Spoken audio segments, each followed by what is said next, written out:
Good morning, good evening, good afternoon, good night, whatever time of day this video finds you. It's your boy Jay here, and today we got the special 20th anniversary program, and it was really nice. I really enjoyed it. I didn't get to watch it live. I had a whole day's worth of working to do, both the jobs, so I didn't really get to see it until after a lot of the hype is blown over. But hey, I still really enjoyed the program. My favorite part of the program, by far, was the developer interviews, right? Or the producer interviews. Producer, I think. The producer interviews where they just kind of sat and like talked about each game a little bit and talked about, what their objective was and some of the struggles that they had when making some of the concepts for the game. And they were showing off concept art like, hey, yo, Zinogre was almost like a bipedal thing, and like Rathian is the first monster ever, and little stuff like that. And it really just like humanizes the teams that go into making these games, right? As they talk about their struggles, during the creation of each individual game, and we wanted to do this, and this was the mission for this, and like how 3U kind of only exists because they wanted Plessia to swim with us and stuff. Like, what the heck? It's just really cool to have like the IRL lore behind the games on top of them talking about the lore that is in the game as well. You know what I mean? So that was like super nice and really interesting to see like what Monster Hunter almost was as opposed to what it is. And then also talking about what it's become, when you get to the modern titles, and like, yo, we really wanted to take the series worldwide and blah blah blah blah blah with World, and it worked. It worked, man. Monster Hunter World really exploded. You know what I'm saying?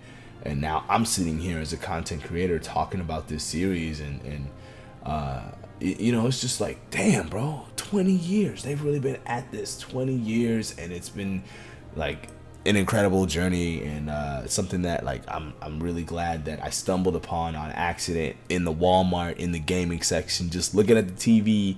The Monster Hunter Triad just happened to play, and it hooked me from there. Like, and I bought it when I was a teenager, and I was like, you know what, this is dope, and I've been playing ever since. Now I didn't start content creation until Rise, but hey, we here, man. We here. And speaking of content creation, in this special anniversary program, we got a panel with some of the Monster Hunter content creators.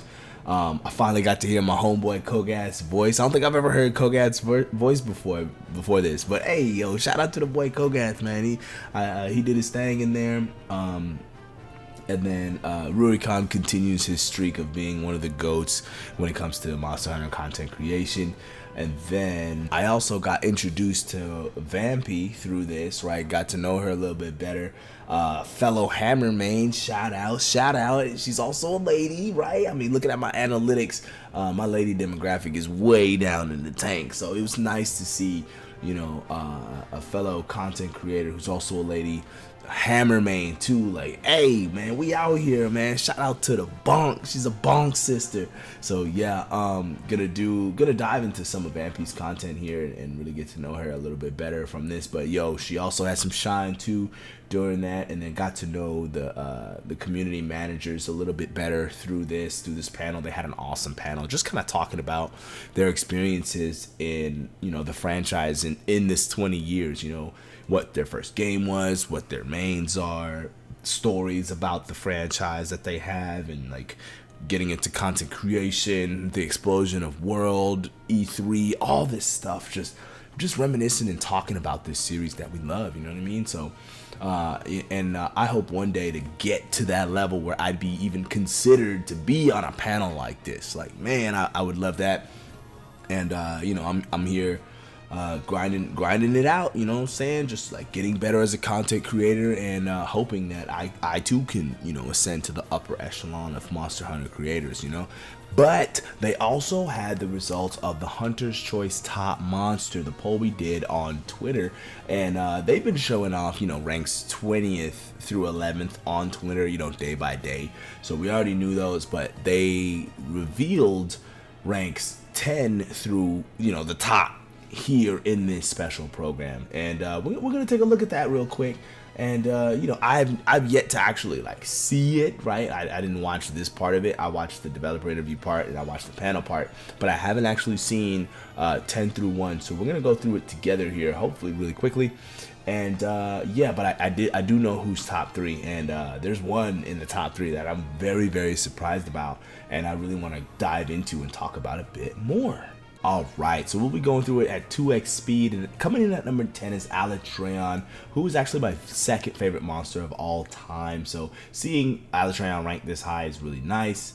9th, we got Ruiner Nergigante. I'm not that surprised. You know, variant of the 5th gen flagship. Most people started playing in 5th gen, so yeah, good to see. 8th, Fatalis, kind of surprising, but also not, right? Fatalis is the big bad end of Iceborne, so a lot of people got a lot of love for Fatalis. 7th, of course, Nargacuga is gonna be this high, right? Everybody loves them some Nargacuga. Amazing weapons, with the crit and then the fast-paced fight. Everybody loves it. Wow, Velkhana's this high at 6th. Awesome, right? We got the Ice Elder Dragon Velkhana. You'd love to see it, you know, flagship of Iceborne. Gormagala, let's go. Everybody loves them some for you. So Gormagala ends up right here. 4th, who's 4th? Of course Valstrax is 4th. Who doesn't love them a Jet Dragon, right? Crimson Glow ends up in 20th, and then, you know, Valstrax in 4th. Now 3rd, Lagia Cruz, Lagia Cruz, however the hell you say it, underwater boy. This dude ending up 3rd is huge, man. I guess we do want Water Combat to come back. Hell yeah, man. Considering how long it's been since Lagia Cruz has been properly here, right? Because like it's been here without its main thing, which is underwater. No underwater since all the way in 3U. And it ended up 3rd in this poll. That's crazy. That's crazy. So you love to see the Lagia Cruz love here. Coming in 2nd is, of course, 5th gen base game flagship Nergigante.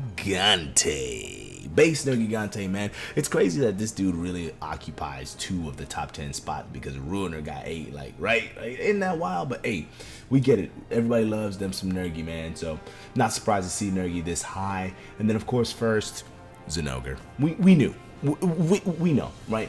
Those of you who really know what's up, what's with it with Zinogre, y'all knew Zinogre was gonna be first. Like, this is not surprising at all. Everybody loves them, the Thunder Puppy with the Fulgur bugs.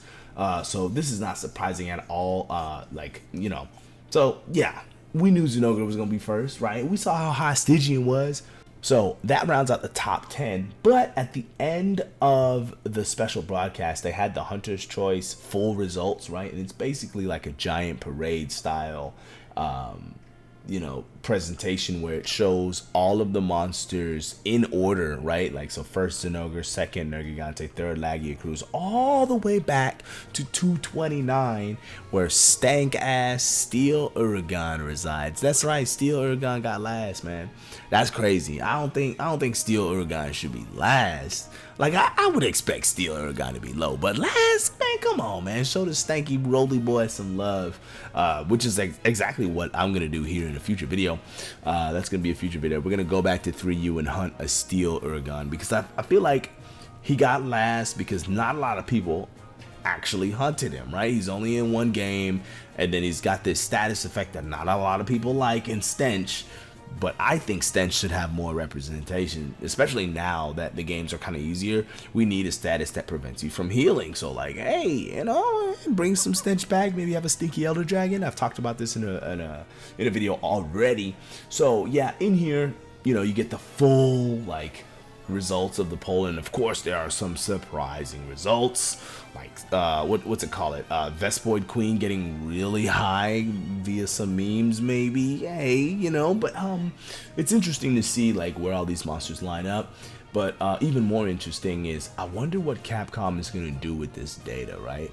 Like this is a lot of data gathered, right?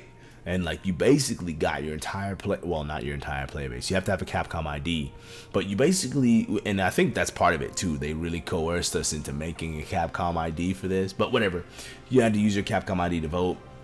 Oh, there's Best Boy Queen at 82nd. But you really had to, it's a lot of data. So I wonder what they're going to do with this data, and if this is going to influence them to bring some monsters back or maybe leave some monsters out, you know, monsters that are like too popular. Maybe Zinogre's going to miss the next game because he's #1, right? Like, hey, you know, I could see that happening. So, yeah. And then up next, they're going to do another poll where we have to choose our favorite music from the game from I guess, and that's gonna be damn near impossible. Picking a favorite monster, that ain't no problem. I voted for Deviljho. Deviljho is 1, Alatreon is 2 for me. Easy, boom, done. That's always gonna be the case. Maybe, I don't know, Wilds could bring a brand new monster that I really love, but I highly doubt it. The way I feel about Deviljho is just, you know, my memories of playing Try and having him show up and say, "This is high rank, bitch," is just something that's gonna be stuck in my mind forever and ever till the day I die. So picking a Monster Hunter music track though, oh, that's impossible. Oh, that's just damn near impossible for me. But hey, I'm gonna do my damn best. So yeah, man, that's gonna be it for today's video about the special program. I'm really, you know, excited that this series is continuing. I'm really excited that I chose to be a content creator in this space, even though I'm trying to branch out a little bit, you know. But yeah, I'm really excited to be here, and thank you all for supporting me. And yeah, like I said, I hope to be on a panel of some kind that was shown here. So help me reach that upper echelon of Monster Hunter content creators. Subscribe down below, like, all that. And here's to 20 more years of monster hunting fun. As always, people, happy hunting. Peace.